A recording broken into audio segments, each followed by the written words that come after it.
Dalam kita punya Quran ni ada mention tentang antara kesilapan ramai bila baca surah ni. Surah ni kita duk baca setiap hari sama-sama kan. Nak tak saya share apa yang tertulis dekat dalam ni? Nak tak saya share apa yang dah tertulis dekat dalam ni? Nah, kalau nak cuba komen nak sikit. Ni kesilapan yang kadang-kadang kita baca kan, kita baca tu kita tak sedar pun.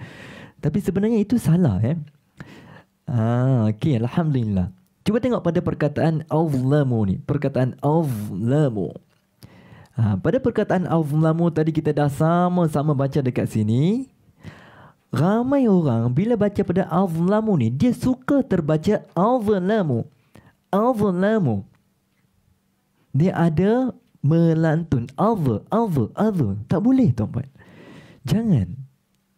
Sebab kalau kita terlantun macam tu, dia dah macam kita tertambah. Itu kita risau, tertambah bunyi. Takut tertambah bunyi tu, bunyi dia macam dah ada satu huruf baru. Allahu Akbar. Ini kita risau lah. Ya. Macam bahasa Melayu. Tuan-tuan cuba bayang perkataan makan. Cuba komen makan banyak-banyak. Jangan makan sudah, komen makan je. Cuba komen makan banyak-banyak kan. Jom komen makan. Tapi jangan makan. Makan silap lah Okey. Ejaan dia macam mana? M-A-K-A-N. Kan? Ejaan dia M-A-K-A-N. Makan. Katakanlah M-A-K-A-N. Terima kasih pada yang komen. Masya Allah. Okey. Kalau kita eja M-A-K-A-N, maksudnya makanlah. Perbuatan makan. Komen lain Ustaz jadi lapar ni. Nak buat macam mana? Yang tu yang teringat. Yang saya teringat. Istilah yang tuan-tuan teringat. Tuan-tuan semua pun teringat perkataan ni kan. Katakanlah N yang hujung sekali tu, kita tertukar jadi M. N yang last sekali tu, kita tertukar jadi M. Maksud dia berubah tak? Cuba eja pula apa yang jadi. Cuba aja tengok apa yang jadi. Kalau N yang last tu tertukar jadi M. Bukan M awal-awal, M last sekali.